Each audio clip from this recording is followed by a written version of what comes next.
உன் சமுதாயத்தை முன்னிலைப்படுத்து அப்படின்னு. எக்ஸிக்யூட்டிவ் டைரக்டரா வந்து நான் ரிட்டையர் ஆனேன். 38 வருஷம் ஒரு பெரிய போஸ்ட், அதாவது முதல் பெண் இயக்குனர் அப்படிங்கிற போஸ்ட் வந்து நான் ரிட்டையர் ஆகிட்டேன். யாராவது அந்த மாதிரி ஐஐடிக்கு ப்ரிப்பேர் பண்ணதா இருந்தாங்க, என்னோட ஃபோன் நம்பர் தரேன். என் பையனை நான் எப்படி இங்கே கொண்டு போனேன், அதாவது சாதாரண ஒரு மானாமரையில் பிறந்து மிளகுனூர் பிறந்து என் பையனை ஐஐடி கொண்டு போய் இப்போ கூகுளில் வந்து சான் பிரான்சிஸ்கோவோ பெரிய நிறுவனத்தில் பெரிய பதவியில் இருக்காங்க. ஸோ உங்களுக்கு வந்து அந்த மாதிரி ஒரு கைடன்ஸ் உங்கள் பசங்களுக்கு கொடுக்குறது அப்படின்னாக்கா என்னோட ஃபோன் நம்பர் கொடுக்குறேன். தேவேந்திர வேளாளர்கள் ஆட்டோ ஸ்டாண்ட், அதாவது எனக்கு வந்து நம்மளோட சமுதாயத்தை வெளியில சொல்லுறதுக்கே ஒரு தயங்குற இடத்துல ஒரு ஆட்டோ ஸ்டாண்ட், நான் தேவேந்திரன் அப்படின்னு ஒரு தேவேந்திரோட ஆட்டோ ஸ்டாண்ட் வச்சுருந்தாங்க. எனக்கு பயங்கர வருது அப்படிதான் இருந்தது. எனக்கு உடனே அந்த ஒரு வீடு வாங்கணும், ஏன்னா நம்ம மக்களுக்கு அந்த ஒரு வீடு வாங்கணும் எனக்கு அவ்வளோ ஒரு ஆசையாக இருக்கு.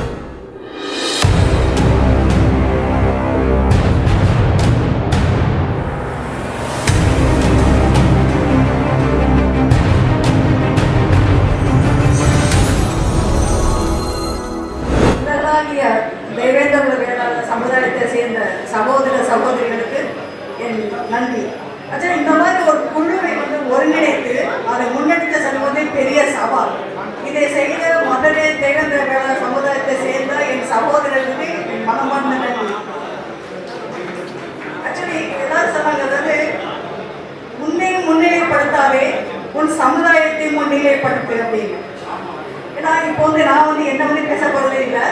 நான் வந்து சிவகங்கை மாவட்டம்னு வந்துட்டேன். நான் பிறந்து வந்து மானாமதுரை. ஆனால் இன்ஜினியரிங் முடிச்சுட்டு 38 வருஷம் நெய்வேலி பழுப்பு நீரிடத்தில், அதாவது பப்ளிக் செக்டர் கவர்மெண்ட் ஆஃப் இந்தியாவில் எக்ஸிக்யூட்டிவ் டைரக்டரா வந்து நான் ரிட்டையர் ஆனேன். 38 வருஷம் ஒரு பெரிய போஸ்ட், அதாவது முதல் பெண் இயக்குனர் அப்படிங்கிற போஸ்ட் வந்து நான் ரிட்டையர் ஆகிட்டேன். ஒரு நண்பர் வந்து சொன்னார், சென்னை ஐஐடியில் வந்துட்டு அவர் வந்து ஸ்டூடெண்ட்ல இருந்தாருன்னு. என்னோட பையன் 2010 சென்னை ஐஐடியில் நுழையும் போது ஆல் இந்தியாவில் 12வது ரேங்க் என் பையன்.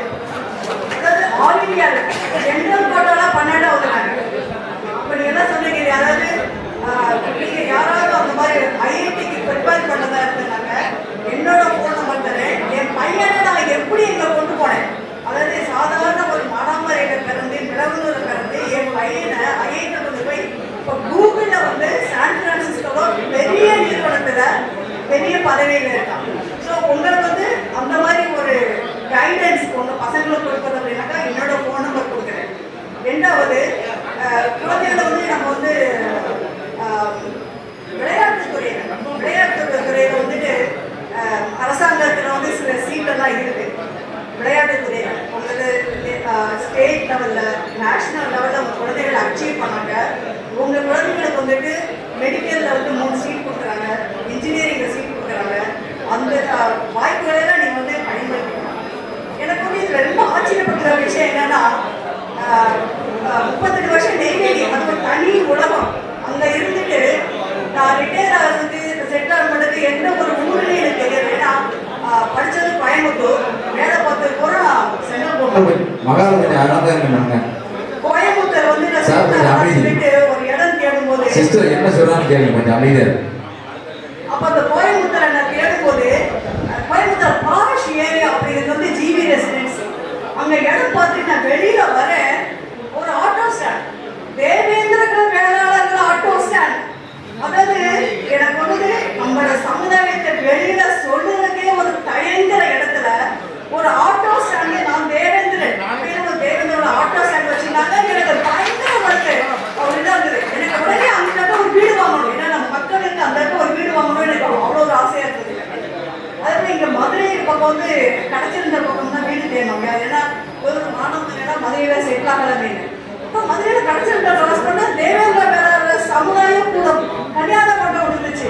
எனக்கு அதாவது 38 வருஷம் இந்த சமுதாயத்துக்காக நான் எதுவுமே செய்யாம என்ன மட்டும்தான் நான் முன்னெடுத்து போயிருக்கேன். இந்த சமுதாயத்துக்காக நான் எதுவுமே செய்யலை. அப்போ அதுக்காக செய்யும்போது ஐயா சொன்னார், ஒரு ஐயா வந்து இந்த கல்யாண மண்டபம் கட்டுறது நான் தான் கட்டினேன் சொன்னார். நான் வந்து முன்னெடுத்து செஞ்சேன் அப்படின்னாரு. அதாவது இப்போ எனக்கு வந்துட்டு ஏன் இப்போ இந்த மீட்டிங் வந்திருக்கேன்னா, இப்போ நான் செட்டில் வந்து மூணாரில் செட்டில் ஆயிருக்கேன். ஏன்னா என் ஹஸ்பண்ட் வந்துட்டு மூணார், நான் மூணாரில் வந்து நான் செட்டில் ஆயிருக்கேன். அங்கேருந்து வந்திருக்கேன். கோயம்புத்தூர் அட்டன் பண்ண வச்சேன்னா அட்டன் பண்ண முடியலை. ஸோ அதனால நேற்று வந்து நான் வந்து அங்கேருந்து இங்கே மூணார்லேருந்து இங்கே வந்திருக்கேன். ஏன்னா இது வரைக்கும் இந்த சமுதாயத்துக்கு எதுவுமே செய்யலை. இனிமேல் நான் என்ன செய்யணும்னா, நான் தனியாக இயங்கணுமா, ஒரு குழுவோட சேர்ந்து பயணிக்கணுமா அப்படிங்கிறதுக்காக தான் உங்க எல்லாரும் தொழில் சார்ந்து, கல்வி சார்ந்து, அறிவுத்துறை சார்ந்து, பொருளாதாரம் சார்ந்து எத்தனை பேர் எத்தனை தளங்களில் நீங்க முன்னேறி இருக்கிறீங்க. நீங்க மற்றவங்களை முன்னெடுத்து போக போறீங்க. அந்த மாதிரி ஒரு குழுவோட சேர்ந்து நான் பயணிக்க ஆசைப்படுறேன். அதுக்காகத்தான் வந்து நான் இங்க வந்திருக்கேன். இப்ப மதுரையில வீடு வாங்கிட்டேன். மதுரையில உத்தம பக்கத்துல வீடு வாங்கி இப்ப 6 மாசமா இங்க செட்டில் ஆயிருக்கேன். ஸோ அடுத்த மாநிலம் திரு ராஜாமணி, திரு சக்தி 2 பேருமே பெரிய ஒரு பொசிஷனில் இருக்கிறவங்க. நான் வந்து ஒரு 30 வருஷம் டெல்லி. நான் ஒரு இந்த கன்சல்டன்ட் பார்த்த மல்டிநேஷனல் கம்பெனி. நான் 2 முறை பெங்களூர் சங்கத்தினுடைய தலைவர். நான் இங்கே வந்த காரணம் 2-3 சின்ன காரணங்கள் தான். அவர் ராயல் சல்யூட் டு த சின்ன ஓடை கிராம மக்களுக்கு.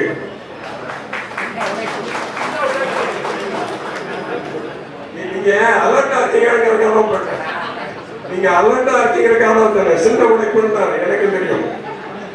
ஸோ அவங்களுடைய போர்க்குணம், வீரம், பொறுமையோடு இருந்தது. அது எல்லாத்துக்கும் வேற சிங்கம் பண்ண சீறி வந்த நமது சோலை தம்பி சார் உமாதான். இது வந்து ஒரு பெரிய முன்னுதாரணம். சின்ன ஓடை நிகழ்ச்சி ஒரு சின்ன பெரிய ஒரு இது வந்து யூனிட்டி இஸ் த ஸ்ட்ரென்த். தம்பி சோலை, நீங்க மேல வாங்க, உங்களை சின்ன வகையில நாங்க களத்துல இருந்து பெருசா ஒன்றும் பண்ண முடியல. அதனால எங்களுக்கு ஒரு இன்ஸ்பிரேஷனலா இருக்கிற 1-2 பேரை வந்து கௌரவிக்கணும் அப்படின்னு நினைக்கிறேன். முதல்ல சொல்லுங்க.